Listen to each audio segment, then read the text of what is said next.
Karnataka TV, ಜನಪರ ನ್ಯಾಯಪರ. ನವಕರ್ನಾಟಕ ರಾಜ್ಯ ಕಟ್ಟಡ ಮತ್ತು ಇತರೆ ನಿರ್ಮಾಣ ಕಾರ್ಮಿಕರ ಒಕ್ಕೂಟ ವತಿಯಿಂದ ಇಂದು ತುಮಕೂರು ಜಿಲ್ಲಾ ಕಚೇರಿಯಲ್ಲಿ ಪದಾಧಿಕಾರಿಗಳ ಆಯ್ಕೆ ಮತ್ತು ಸನ್ಮಾನ ಕಾರ್ಯಕ್ರಮ ನಡೆಯಿತು.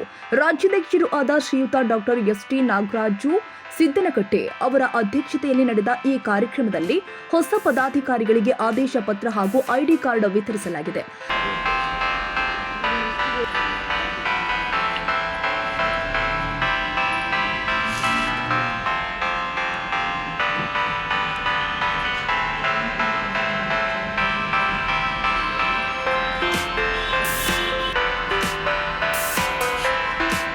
ಕೊರಟಗೆರೆ ತಾಲೂಕಿನಿಂದ ಎಂಎನ್ ತನುಶ್ರೀ ಅವರನ್ನ ಮಹಿಳಾ ಅಧ್ಯಕ್ಷೆಯಾಗಿ, ಕೆವಿ ದೇವಿಕಾ ಅವರನ್ನ ಮಹಿಳಾ ಸಂಘಟನಾ ಸಂಚಾಲಕರಾಗಿ, ಕೆಆರ್ ಮಂಜುಳಾ ಅವರನ್ನ ಮಹಿಳಾ ಪ್ರಧಾನ ಕಾರ್ಯದರ್ಶಿಯಾಗಿ ಮತ್ತು ಕೆಎನ್ ಹೇಮಾವತಿ ಅವರನ್ನ ಮಹಿಳಾ ಉಪಾಧ್ಯಕ್ಷೆಯಾಗಿ ನೇಮಿಸಲಾಗಿದೆ.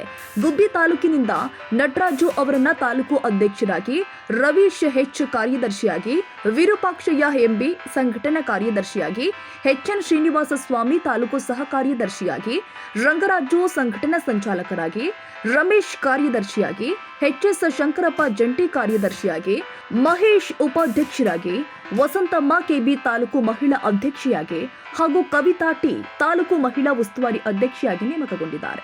ತುಮಕೂರು ಗ್ರಾಮಾಂತರ ಘಟಕದ ಅಧ್ಯಕ್ಷರಾಗಿ ಎಸ್ ಹನುಮಂತರಪ್ಪ ಮತ್ತು ಸಂಚಾಲಕರಾಗಿ ಸಿ ನಾಗರಾಜು ನೇಮಕಗೊಂಡಿದ್ದಾರೆ. ಈ ಸಂದರ್ಭದಲ್ಲಿ ಮಹಿಳಾ ಜಿಲ್ಲಾಧ್ಯಕ್ಷೆ ಶ್ರುತಿ, ರಾಷ್ಟ್ರೀಯ ಅಪರಾಧ ತಡೆ ಮತ್ತು ಮಾನವ ಹಕ್ಕುಗಳ ಭಾರತ ಪರಿಷತ್ತಿನ ರಾಜ್ಯಾಧ್ಯಕ್ಷ ಸೋಮಶೇಖರ್, ಕೊರಟಗೆರೆ ತಾಲೂಕು ಗ್ರಾಮಾಂತರ ಮಹಿಳಾ ಉಪಾಧ್ಯಕ್ಷೆ ಶ್ರೀಮತಿ ಸಿದ್ಧಗಂಗಮ್ಮಾಜಿ, ರಾಜ್ಯ ಸಂಘಟನಾ ಸಂಚಾಲಕ ಓಂಕಾರ ಮೂರ್ತಿ ಮತ್ತು ಜಿಲ್ಲಾ ಉಸ್ತುವಾರಿ ಮತ್ತು ಕೊರಟಗೆರೆ ತಾಲೂಕು ಅಧ್ಯಕ್ಷ ಗೋವಿಂದರಾಜು ಉಪಸ್ಥಿತರಿದ್ದರು.